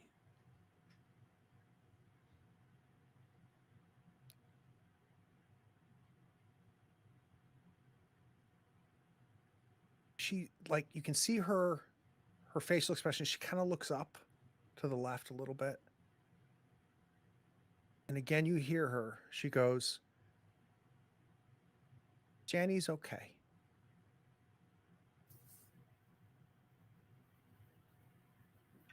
And then she was called Janet. The girl was. She says, Janny's okay. And I elbow Scooter and I say, more importantly, are we going to be okay? Oh, you didn't hear any of those Oh, responses. I thought he was talking out loud though. You heard him talk, but you didn't Yeah. hear responses. Yeah, he said, "Are you okay. going to be Are okay?" you gonna And be I okay? elbowed him and said, "Are more importantly, are Got it. I'm we sorry. going to be okay?" Yeah, I don't know what the answer was, but I'm just being Jeff. I got it. All right. And I look at her. I go, "If you need an exit, you know where we're at." And I leave it at that. Thank you for helping. Tony and Jamal. I just give up on getting the sledgehammer and the rations and just come on. Let's get while the getting's good. We still have the chainsaw. We still have the shotgun. We'll just deal with it as it comes. And I've got my baseball bat. Okay, let's just get out of here. Let's go get a good night's sleep. We pack up what we can. We carry what we can, and we just walk out of here tomorrow, and we can be home. So I climb in the boat, and I'm assuming we're taking off in the minute. I started even before you get in there. Well, what I have not learned is what Scooter did with the shotgun and what Jeffrey did with the chainsaw. I put it down in the boat. It's on my lap as I'm sitting on the boat. So Tony and Jamal, as you start walking towards it, this woman who's been called Janet goes, chainsaw and shotgun staying here on the island. I don't want the four of you running around with weapons like that. She's talking. How are we supposed to protect ourselves? You already told us. I'm talking to you, boy. Say it calm. Say it calm. Jeffrey, if you've ever had any tact, have it now. I stand up. Are we going to protect ourselves without weapons? That sounds like a city problem, not one of my problems. And I don't want you becoming no problem. I don't want you coming up to the crow camp with that chainsaw, with that shotgun. And I know you're into killing because I saw you dragging a body out of that tent. I do what I have to. Ain't asking again. So I look at Caleb. Now that I am that much closer to this mountain of a man, I am not dumb. There's no way if she points and he goes that I'm going to do anything. I look at Scooter and I'm just like, just chuck it. Just chuck it.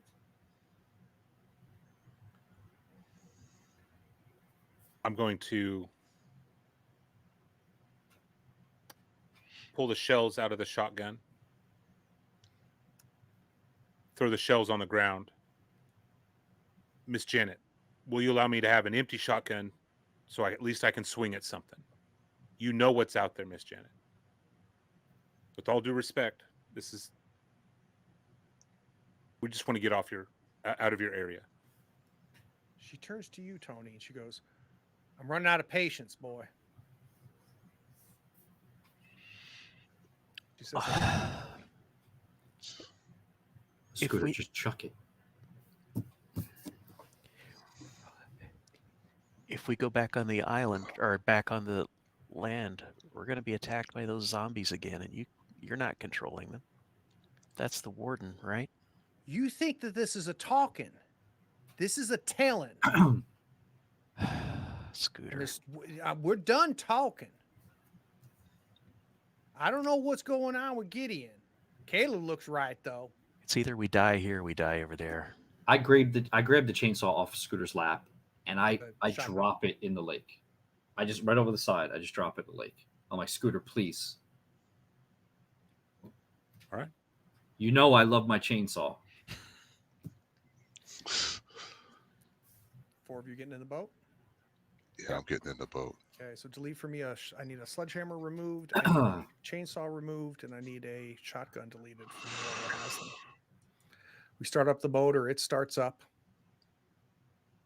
You lost track of Gideon, but as the boat starts to pull away, you see him again, standing next to his much bigger brother. And Janet's standing there too, and the little girl is still on this raft. And they're just standing on the coast of this island. Where are we going? Well, Tony, first of all, promptly puts his head over the edge of the boat and vomits everything that he's had in his stomach. It's okay. It's okay, Tony. So it's okay. We're okay. We're okay. Okay. Since I'm driving, I bring us right back to where the dock and the boat shed are. That's my only that's the only relative point I have. So that's where I'm bringing us. That guy was invisible. He wasn't invisible. He was invisible. He was right beside you. Dude, there was so much rain. Like, I was trying to focus on the people up front and the flashes of lightning. I mean, dude, it's dark out here. When we saw the girl before, it was just like a little flash. We couldn't see her. I don't know. They seem like normal. Well, I don't want to say Jeffrey. Where do you live, Jeffrey? Jeffrey. Compared to Headless Woman. Jeffrey, you almost you if it wasn't for Scooter over here, you were going to get God now. Are you kidding me? Jeffrey, calm down. There's no guarantee they're not right behind us. Just relax. You wouldn't give up your weapons and it's my fault? I gave up my weapon. Not in the beginning. I gave my shotgun over to... Okay, listen. We're fine. If we hear banjos, then we'll throw I Jamal outside. I don't even want to hear him. The engine is as loud as it goes. And the wake and the... I don't want to talk to these guys. So, and it's really loud, right? Between the outboard motor, the rain just pelting on top of your heads, the inside of this aluminum boat, the water of the lake surrounding you. You're almost ankle deep in this water inside the boat. There's not a hole in the boat. It's just that someone kicked God in the nuts and he's crying and just filling this boat. And this boat's heading towards the camp. We're all gonna die. And you're about 10 foot from the dock. Jeffrey, you're steering, so you're gonna feel this the most. Yeah, I'm coming in hot. Like it's... Yeah, you're cruising. That's it. All of you are jarred. All of you grab whatever you can grab to stay stable. As something bumps the boat. Oh shit. Doesn't tip it over. Doesn't knock you over. None of you fall out, but we hear the motor come out of the water. And it falls back in as you continue headed. Jeffrey, take it easy. Dude. You hit a snake, dude. Be careful. My earlier in the day flashes before my eyes that maybe that wasn't a snake. and how lucky I was earlier today. You pull up to the dock. I jump off this boat as soon as possible. Yeah. There's something funky out in that lake. Yeah. Yeah, tie that off to the cleat, Scooter. I'm gonna get out of here. Just in case we need this boat. You never know. I don't want it washing away. Where did we leave the spear gun? Spear gun shot the spear a long time ago. So I think it's like up in the girls' cabin, right? Yeah, I took it off my list. I don't even have it because it was one shot and I shot it into the darkness and didn't hit the zombie. We might be able to find the two pieces together and put it back. Hey, let's turn the boat to its side at least, so it won't fill up with water. Yeah, you guys can pull that thing on shore if you want. Yeah, we're just down the dock. That's fine. Yeah. So you do that. It's getting late. It's about 8, maybe even 9 o'clock. If there's noises coming from the forest, you can't hear it, but that's probably because of the rain and the rolling thunder, the occasional lightning. You're at the base of this path, and if you remember, this path ran from the lake up to that kind of circular clearing where the fire pit was. That was kind of the centerpiece to this camp, Whispering Wind. And then it continued up to the road from there. It's all been this one path. And where are we headed? Like, so we've looked at, I think, just the canteen. We've looked at the girls' cabin. We went into the counselor's house. As you guys are walking up there, is there any discussion about where the hell you're going when you get there? Is I the think we barn should stay still in the burning? canteen. No. So no, the The barn barn's is not not burning. burning, but the barn is burned down. Maybe we You should can stay in the smell the canteen. wood, Tonight. the burnt wood from the barn. I think There- we should go to there's- the canteen. Food and supplies in the canteen. Yeah. I think we need to go there, and that's survival. And maybe we can. And not only that, I don't even want to go by the counselor's thing because I don't want to see what happened with Joe Bob, Jim Barry. That's at the girls' Girls' Oh, the cabin. girl. I'm sorry, the girls' girls. cabin. Yeah, thing. Yeah, I don't even want to go over there. yeah. I don't. Does the canteen back up against the woods? Everything backs up against the woods. Mhm. The canteen is the closest building to your left after the barn. So if you were to walk up this trail, the building directly to the left of this trail as you're walking towards the road is the barn, which is now burned down. The canteen is directly to the right of that. Then after the canteen are the kids' cabins. After the Okay. barn is the counselor's house. Is the Rangers' bag still in the same position in that I still center got you area? guys at the base of the lake. We're not there yet. Oh, Yeah. okay. Never mind. So where are we going to Guys, when stay? you go to the I canteen, think we guys, should The canteen. had a solid Again, roof. it's still pouring, so I'm assuming Yeah. we're just gonna we got to get there. It's just pouring rain. Yeah. So we're starting to walk up the trail. Yep. Head towards the camp. You start walking up the trail. You get flashes of light, but we don't have any flashlights. We've only got pouring rain. You can barely see in front of you. You know, you got all your bags and stuff inside the girls' cabin, right? That's where the flashlights and all that. That's all was left behind. That's there. Enough ambient light and flashing of light is happening that you're able to kind of slowly navigate. But you all pause for a second. Because when the lightning flashes, you all saw it. There's something in the path. You couldn't tell what it was. It's about waist high. But it makes all four of you stop. It's a shape. None of you had a time to discern what it is. It's about waist high. And it's in the path, which was not, whatever that is, wasn't there before. Fuck. What the hell? You guys see that? What was that?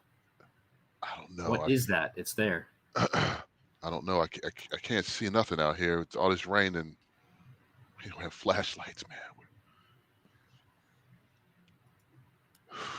Scooter pulls out his knife. Who wants it? I'll take it. Hands it to Jamal. I pull out my rake handle. What? My rake, the baseball bat rake handle thing. Oh, okay. Rake handle. Got it. Rake handle. I thought you said rake handle. I think yeah, me too. I have a candle. Is that a nickname for a baseball? bat? Rake handle. Got it. As you guys kind of arm yourselves, we've got Jamal with the knife. We've got Tony holding the handle to the rake. Another flash of lightning happens.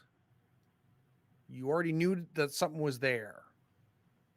Second flash of lightning, you're able to, your mind's able to compose a little bit more. It knows the shape is there already, so it's more in tune to what it is. What you see is from the waist up, there's somebody in the path. And they're standing there and they're Oh, frozen still, covered in shiny black sludge. And next to him is a ranger's hat and a shotgun. Who's going to say it? Roll See y'all next credit. week. We'll See be y'all back next on the week. other side.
Hey, Brian, that's a big compliment coming from you, man. I'm glad you enjoy watching us. We know a lot more than we did at the end of episode 3.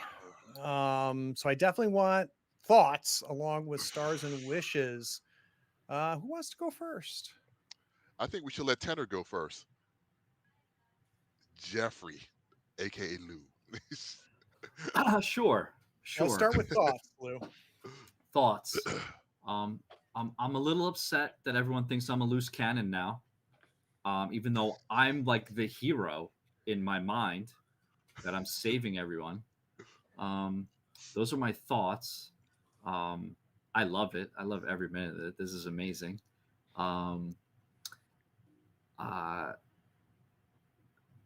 Stars. I'm gonna go with Scooter. I thought I was gonna take a knife to the gut. I really did. Jeffrey was not letting go of that chainsaw, and the next thing was knife in the gut. So thank you. That is my star. Jeffrey gets to live to yell another day. Wishes that we see dawn. My wish is to see dawn. You guys have had a day. That is my. We've only been here one day. We haven't even seen this second day yet. Worst day ever. So DZ in the chat says, star to Troy for just hopping at Jeffrey like, listen, you little punk, and just going at you. So yeah, I would love to hear the stars and wishes of those of you watching live. We had a great crowd tonight. And I would also love to hear stars and wishes for those of you watching video on demand. So if you're watching on YouTube, let us know your stars and wishes in the comments. So one last question for you, Lou. And this is something I'm going to ask all three of you, the other three of you, which is, what feels so far 4 episodes in closest to the genre for you? So what has felt the most kind of horror movie, 90s slasher, folk horror? Like, what aspect of everything we've encountered so far has felt just most on note for you? It may seem weird, but the selection of weapons. I mean, obviously that's not an accident that we have a baseball bat and a chainsaw and a knife and a shotgun. I watch a lot of horror movies, a lot of, campy slasher flicks. That's what you got. And Yeah. I appreciate that. Giving us those as our tools, I think we can play that part in those movies. That's what I'm appreciating. All right, I'm going to go counterclockwise. So Kevin, you're up next. Let's start with thoughts, stars, wishes, and then we'll answer the genre question. All right. Thoughts. I actually thought the scientist was going to help us out. I thought about that. I thought she's got tumors all over her face, but she's going to help us out. I know it. And I didn't see the hillbillies coming at all. Ooh. I thought they were some sort of natural thing. So, Sure. And it's interesting. They call themselves crows, and they're out in the middle of. I don't know. But stars. The whole scene in the tent. When Jeffrey saw the demon and he reacted, then Jamal reacted, and then Scooter reacted, and it was just complete and utter chaos. And then Jeffrey rolled an 8. Yes.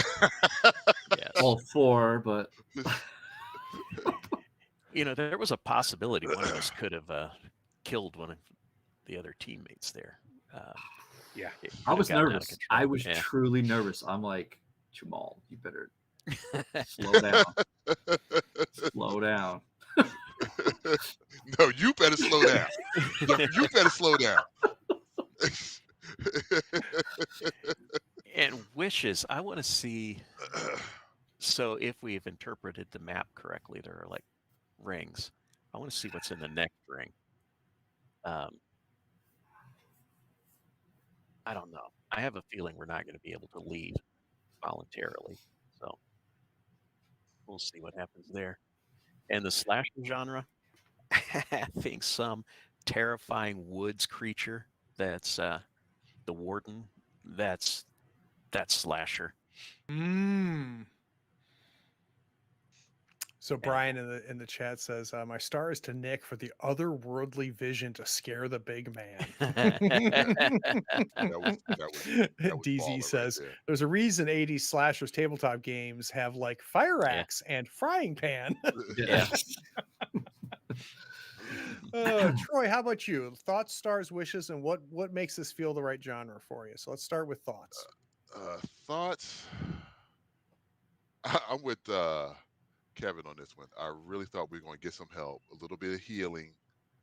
I was hoping for some healing tonight, but I see that Chainsaw Massacre was on the zip. Excuse me. I was like, yo, I'm just trying to take a nap. I'm just trying to get some rest. Because, with my flaw, all the creatures come to me. So I'm like half health. So I was hoping for maybe she has some medical training. Maybe she's going to heal me up. Maybe Maybe she whatever she's did. going to put on me No. was going to help me. But we'll never know. You I was drank sure- that. You drank that stuff, and you were lucky. She was gonna put that crap on you, and you're gonna be a zombie. And then I'd have to kill my best buddy. Yeah, But and I I already got bitten. I got to tell you, and this builds off of what Kevin said. I believed all of it, right? Like, I believe that Jeff saw this goop and saw these sludge zombies and saw. I believe Jamal going, well, shit, what I drank worked, right? So I believe Jamal saying, "Let it happen." I also believe Jeffrey going, "The hell it is," right, and reacting the way he did, and then for you to get attacked by her mentally to see that vision of her, yeah, By the way, someone's it getting a worked. chainsaw. that Oh, was it worked. Oh, yeah. that was terrifying. It Yeah, literally, yeah. That vision was terrifying. it actually hurts Jeffrey. I thought Jamal was gonna be turned into a zombie, Yeah, and I really like. This is like the bro thing. Like it all he made doesn't sense to me. realize that I wasn't scared of her. I was scared of him Yeah. dying or becoming a zombie, and then he thinks I'm selfish. So he is like, he's beside himself. But that whole scene, and this is my star, the whole scene in the tent was like how it really is when you start to see people's true personalities when the shit hits the fan. Yep. Mhm.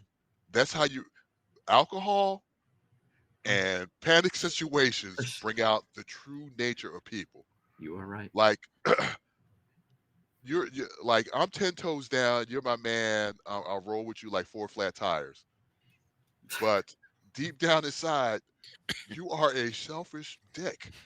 So, and it just bubbles up, because all I'm seeing is like, we're trying to get information, we're trying to find out what's going on, and all you want to do is cut some poor lady in half who's done nothing to us but try And to that's help. why it's great.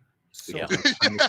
Because I was trying to save you and you don't realize it, and that's the best part is the Yeah. interpersonal conflict where Yeah. we're not all on the same page because we're out of our mind right now. There's so much Right. crap going on. So to pull the curtain back real quick, and this is something I think that's key is when these four made their characters, I gave them a selection of bond prompts. We haven't talked about this yet. And what those bond prompts were ways that they could tie themselves to each character. So each one of them picked 3. So there was one between Tony and Jamal, one between Tony and Scooter, one between Tony and Jeffrey, and so on and so forth, right? They picked those out and they negotiated, right? So there was consent involved. So if Kevin picked one to do with Troy said, yes, that works for me. It worked better than I ever would have guessed because it created this history that the 4 of them had. I did it again on Saturday when I had the locals come over to play Shiver Gothic. I did a similar thing where there's 5 of them. So I just had them pick a prompt for the person on the right. So each one had 2 instead of 3 because it was a bigger group. There's 5 players. And oh my God, cooking with gas created a whole new level here. And I gotta tell you, like, I don't know if I'm ever going to run another game without these types of prompts. And these prompts are, I don't know if any of you've got them handy real quick. I'd love someone to read one if you've got one handy. But these prompts are very prescriptive. They're very direct. They establish a truth and typically will ask a question as part of that truth. So Lou, do you have one handy? Yeah, I do. So, and we didn't really go over Jeffrey's fear. So he has haphophobia, fear of being touched by strangers. And when he was inside, whenever anyone would get close to him or grab him or whatever, he would actually like start to shake. And Tony actually interfered every time because he knew about it because I confided in him and he knew about it. So anytime he thought I was going to get in a scuffle or someone was just going to touch me or grab me, he would stand between us. So we always had that together. And then he confided in me about his parents getting divorced while he was in juvie, and I would cheer him up. And that was our relationship in there. It really, guys, it works well for those GMs out there, even players. Mention this to your GM. It's a great technique. It's pulled from PBTA mostly, is where you see these types of bonds being created, though it's been used several other different places. I wrote up, I think for the 4 of you, I gave you guys like 15 to choose from. So you give the players a huge selection to go from. For those of you that are interested, send an email to admin, ADMIN, at thirdfloorwars.com. Ask for the Shiver bonds. I'll send you the list not only for this game, but I'll send you the list that I used for the Shiver Gothic as well, just to give you an idea and a feel for them. I don't know if you'll ever watch another game on this channel that doesn't start off with these bonds, because especially, obviously you need the right table, but what it did is allowed them all to connect. So a lot of the great role playing, they've been building off these bonds that are behind the scenes. It's great. Oh, you know what? You might be right. Good call, Brian. I think it might be like Fate and Spirit of the Century. I think that's might where we've first seen these bonds. They're fantastic. They fit every game. You're even playing D&D, then like you can use it as well. Troy, did we covered thoughts and stars? Did we cover wishes? Wishes. I just want to get a good night's sleep. Like we got here at 6 a.m. It's about 14 hours later, 9, it's 8 o'clock right. at night. Yeah. It's raining, and now we got some strange half thing of Ranger Rick standing in the middle. Jamal is tired. He's been bitten twice. He's every time something comes, it comes after him. He gets the aggro, and he's just tired.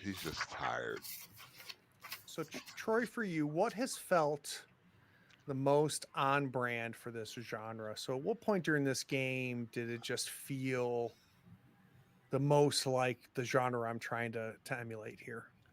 To me, it's not as much as I mean, there's some gore, but right now it's more of a psychological thriller for me because you have all these pieces that are coming, the rats, the zombies, the doctor lady. Now we got the crows and figured out what's on the map, the warden of the woods. And it's like, I'm just trying to figure out what it all means before I hit my last little health point. So to me, it's more of a psychological kind of what in the world is going on, intermixed with Jeffrey and the chainsaw. So, and being covered in somebody else's blood, All right. Last but not least, Nick, I'll start off with thoughts. Oh my God, how great is this? It's so many cool things are happening. I love the progression. This doom clock, holy shit! Like how amazing and You're a minute scary. away again. 1 minute away. So the Crow family was the half past. I was like wow. 7 blood marked past that before I could introduce the Crow family. And I'm loving the system as we play, as well as trying to play as and role play in the same system. Like it's just this amazing experience that I'm seeing the viewers and the people in chat are enjoying, but I'm loving it. I can tell all my pals here are loving it. It's just an amazing experience I haven't gotten yet in other RP system. This is an amazing experience. So Cool. Very, well very done. Cool. So stars. I have 2 stars. I'm going to kiss your ass for a second, Craig. You both lips. forcing that. Oh, Jeffrey's only going to see this. Yeah. Bam, conflict, inner party. Like, oh, that's so awesome. How are we going to react to that? And that's a cool thing to see characters start inner party conflict. I love that, and I think you know your characters very well and your players to trust that to happen on stream, right? Yeah. But I got to give it to my boy Kevin. With internet issues and trying to stay in character, that's miserable. Yeah. I have been defeated. I've given up in the past with, and you came in and you're like, bam, guys, boom, shotgun, get your shit together, and then internet drop. Like, you're back at it, just kicking ass. Like, that takes resilience. That takes character. That takes like much love and kudos to you. Like, that was great. Wishes. I need an internet expert to come in, or a network expert to fix my house. For sure. Wishes, I'd say more often, but I got my wish last time. So having the regularly scheduled bi-weekly. I'll be back in 2 weeks. Yeah. I'm out of wishes. Like, I'm stoked for the next one. I don't want to wish for every week because that might be too much. But well, give me this, Nick. As a player, building off of what Troy said, there's a lot of shit going on here. Did anything that happened in episode 4 change your theory on WTF is happening here? What does the player think, not Scooter? That's what I wish I want to know more between that relationship between this warden of the woods and these crows. 'Cause clearly there's something funky happening with this child that can communicate with this weirdo. My character, not the player. Well, to be determined. There's something funky going on no matter what. I don't think anybody's normal out here fighting a good fight. There's some shared weirdness. So the wish is to understand that better. There we go. I think that's a good one. And I don't wish to see another night. I think this is going to ramp quick. There's no sleep it off and gain health here. I think we're screwed. We passed monastery we're site. Did I definitely say the F word? I think we're screwed. We are effed. I don't think we're. I think maybe one of us might be making it out in seeing Dawn, which would be awesome. But anyway, I want to know more about that. I'll stop. What feels the most like 90s horror slasher folk horror to you? What has felt most on brand from a genre's perspective so far in the 4 episodes? The description of the environment we're in, the quirky things that are happening, the description of the rain and the thunder and the lightning and this lack of hope. Like we're hoping, but there's nothing to hold on to. It's just a constant, oh frick, what are we going to do? There's no positive thing. That is what really hits home for me about the genre. All right, before we go out, I have got 4 people on my stream, and none of you have a podcast, which is insane. I think that's a first here. Oh wait, no, Nick, you've got a podcast. I guess it is your podcast, isn't it? You're like a co. So where do people need to go to listen to more you? Students of Conflict. It's a Malapo podcast based here in Texas about our local meta. We paint war dollies and fight it out and spend way too much money locally and travel nationally and sometimes internationally to play this stuff. And it's hard to admit live to our viewers, but hey, I'm playing role-playing games on stream, so it can't be that bad. I'm excited to be there. Yeah, and to be specific, so the streak continues. That I've got at least one player that has a podcast. All right, last question before I let all of you go, and we're going to start with Lou. Lou, what is the best RPG not enough people play? The one I've been reading for the last few months that just came out 4 days ago, Crown and Skull by Ooh, what is that? Runehammer Games, the creator of ICRPG, Index Card RPG. Yeah. Hank Infernal just came out with Crown and Skull a couple days ago.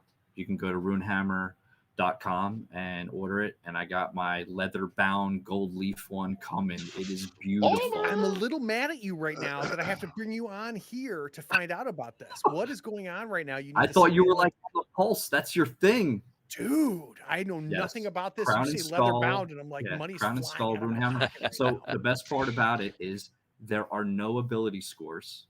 Nice. It's crazy. There's no ability scores. It's attrition. So you have skills and you have items, and it's a point buy, like the old GURPS, the old Oh yeah. So you have flaws and all that stuff, and you build your character.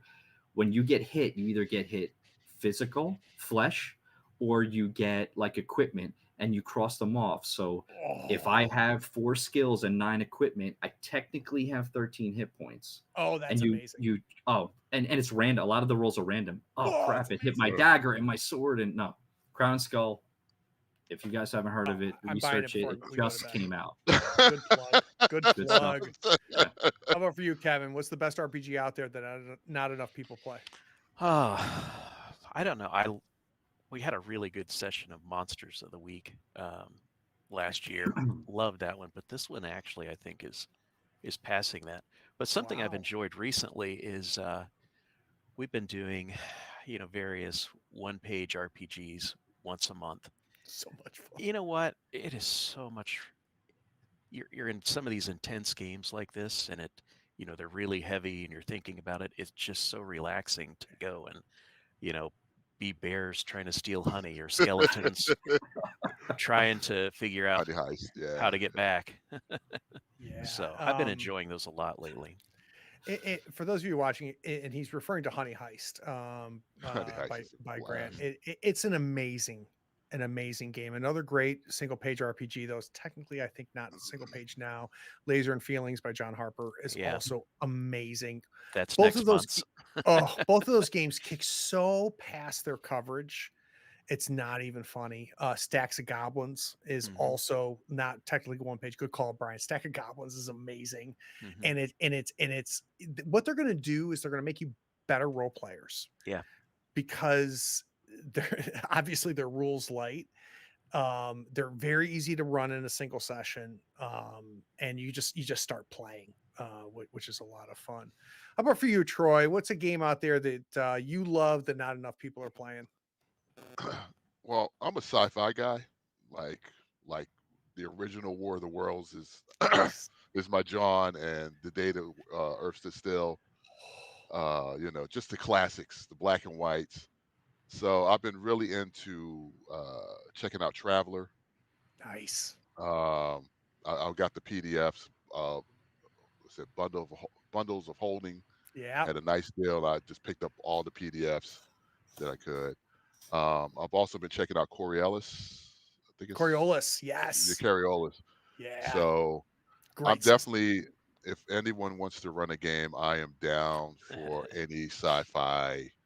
I love sci-fi. I love the laser pistols, ships blowing up, and getting sucked out into space. So I love Traveler, and I appreciate Traveler. I don't think I'll ever play it again because it's a lot of game.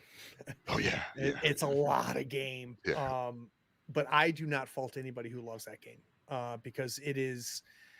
It's probably a game that isn't mentioned enough as changing how games were made. It's a lot earlier than people realize in the history of role playing. It was one of the first non-fantasy D&D games, and there was design things in there that were literally blew people's minds when us old guys were younger and Traveler dropped. It shows its age now, but that's okay because it's amazing. And boy, you want to talk about a game with a lot of support.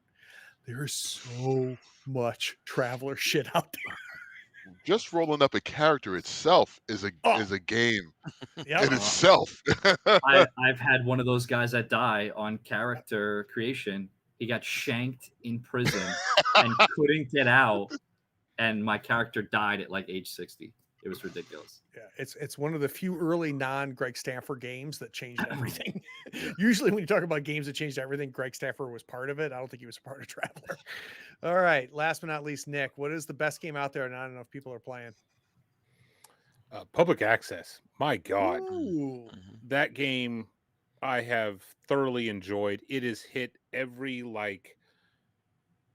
thing I love about the 90s and 2000s and weird and horror and investigating, and I love every bit of it. I would have said Fear itself prior to playing public access because I had Your a blast, favorite. but it's hard to say that when it's a gumshoe system and there's tons of gumshoe. It's like saying a certain flavor of 5e, right?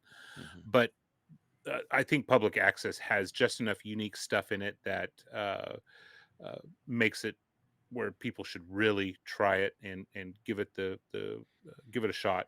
I also second the Coriolis thing. Every time I've dug into that book, I want to play it. I can never find a group or someone that's established or a way of sitting in, or can't even pay a GM to run it nowadays. But I would love to do a one shot as well. So if someone reaches out to Troy to Look, that was a compliment. That means I'm role playing well. Yep. I don't Keep want me to in be mind Jeffrey. because my God, that's on my to do list too. So. Yeah, so Troy and Nick, you guys need to get in touch with Brian because Brian obviously runs games and he's very good at it, and I think he's run Coriolis before if memory serves. So go bug Brian because I will tell you, I don't know if I'd want Coriolis as a one shot though, because I think part of what's really, when I read about the lore, the basis of the lore for Coriolis, I was kind of like, okay, whatever. Man, when you start reading those books, that is an incredibly original and rich world. Like you want to go play in it. And it's not Star Trek. It's not Star Wars. It's not even Firefly. It's its own thing. And when you can create something in sci-fi right now that isn't one of those three things, you're really coming up with something. And Coriolis is really its own thing. So yeah, if you guys can get your hands up, plus it's free league and it's year zero. So that's an easy sell for me. All right. I've kept you guys too long. See you guys in 2 weeks for your last night on Earth. Some of us, yes. Craig, Wait, what are you going to do without Sugar? What am I going to do with what? What are you going to do when you kill us all? I mean, what you going to have? I don't know, but all I know is that you don't want to see what happens at 1:45, and we're a minute away, baby. No rolling for Lou. Hey, whoever passes us is going to forget about my role, so that's fine. It's all good.